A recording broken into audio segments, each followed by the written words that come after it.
My name is Melina-Jade Lawson. I'm 19 years old from Yorkshire, and this is the story of my health.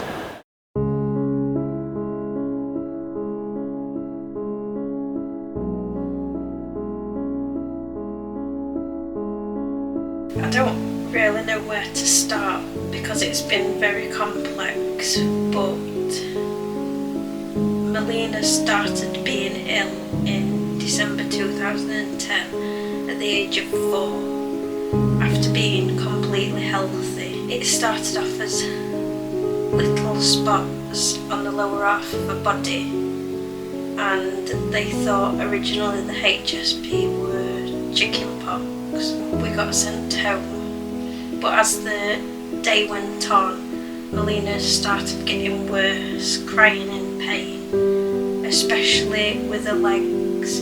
She said that it was really painful, so we ended up going to A&E because of how much pain she was in, and by this time a rash was also appearing on her body. Again, it started on the lower half. They thought some sort of meningitis.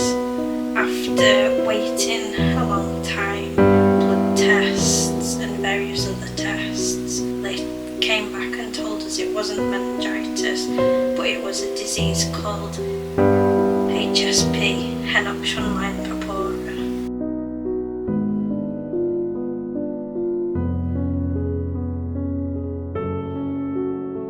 Some of the details of my story are from what my mum and other members of my family have told me, because I was 4 years old, and so some of the details are just blank. At the age of 4 years old, I started experiencing abdominal pain, and I don't just mean like I had a tummy ache, I mean like to the point that I was screaming out in pain. I also started to release blood in my urine.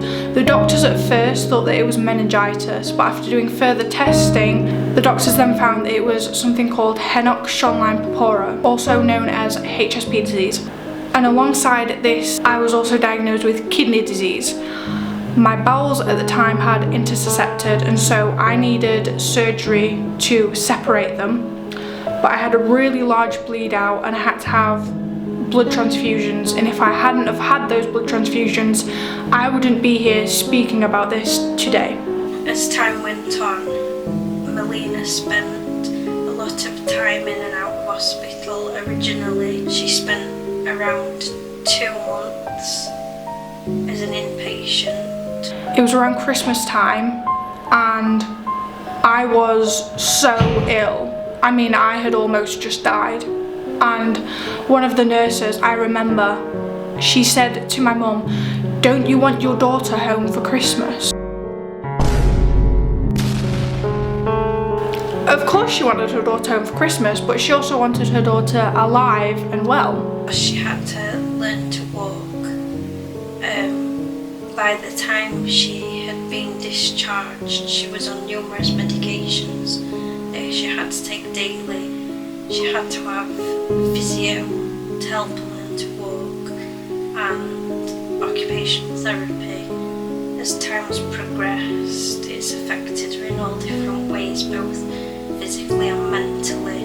She was diagnosed with, through the HSP disease, chronic kidney disease, arthritis. I attended Sheffield Children's Hospital from the age of, when it started, so 4 years old, up until around 16, 17-ish years old, when I was then transitioned up to the adult services. I was 13 years old when I first started experiencing symptoms of a condition that I have as well, called POTS syndrome. I would get lightheaded, I would be really pale, and I would collapse. And these episodes and symptoms continued until I was around 16 years old. That's when I started having testing done and different things to figure out what this is, what's wrong with me. And this testing continued up until just a few months ago to maybe a year ago, when I was diagnosed with POTS syndrome. Moving on, I'm going to talk about my medications. I've spoken about some of my treatments, and I had a few different medications, but I've been on that much that I can't remember previously. I'm on losartan, which lowers my blood pressure. Also on propranolol because I have anxiety. That's something that I'm going to talk about in a second. I'm also on fluoxetine. Again, I have depression. That's something that I'm going to speak about. I started to struggle with it at the age of 13 years old because I stopped speaking to the man who I once called a father because he's just a dick. But another factor at this time was that I was being bullied in high school and in out of school activities, and this really affected my mental health because all of the friends, the friendship groups which I once had, which I thought I would have for life, I ended up having no one. This bullying continued up till I was 14, turning 15 years old, which is when my mum decided to pull me out of education and home educate me. So I've struggled with depression again since around the age of 13 years old, but my depression really started to dip at the age of 16 years old to the point that I really no longer wanted to be alive. Something that really tipped me over the edge was I had a best friend, and our friendship grew into a relationship, and we had plans for the rest of our life, what we wanted individually, but also how we wanted to live our life together. At the age of 16, I was 16, he was 18 years old, I lost him to cancer. My depression continued to grow worse. She decided to book me into therapy sessions, which I attended for around a year, but I didn't really feel a change, so went to the GP and I was then put onto medication. I was put onto medication around the age of 18 years old. I was put onto sertraline. That's what I was put on first, and I had a really bad reaction to it. It made me so ill. I went back to the GP, had a conversation, and I was switched to fluoxetine. Around the age of 18 years old as well, I was looking into coping strategies and how I could help myself, because aside from my mum, I didn't at the time, and I currently don't have a lot of friends. But at the time I was receiving no support from college. I just don't think anyone cared other than my mum.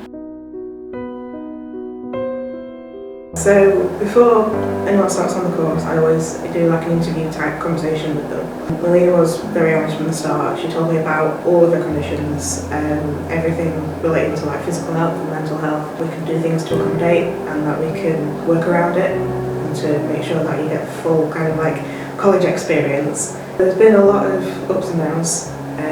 There's like both physical and like mental health as well. On the bad days, there were a lot of things that kind of like went on. It wasn't just like one thing, it would kind of like build up. Especially with like physical health, the things that we kind of put in place were like you could like move to a different room if you needed to from home, kind of get yourself better and kind of like go home and rest, to do that sort of thing. Similar with mental health, if there's like anything that has cropped up that is like a bit too much or too overwhelming, or you feel like you just couldn't do that day, then you could work from home or just like have a sick day, stuff like that. I think very understanding, because I also suffer with like mental health and I know how it feels, so I just knew that Melina needed some time. It's hard to know what to do to help and to feel like you're doing enough, because like I said, I do struggle myself and I don't want anyone to feel bad or kind of like worse for not being able to do something. I think a lot of people need to give themselves empathy, and I try and kind of advocate for that. The advice I would give to anyone who's like teaching you or kind of giving you advice or doing anything from education or just like life in general, be patient and kind. She's more than capable.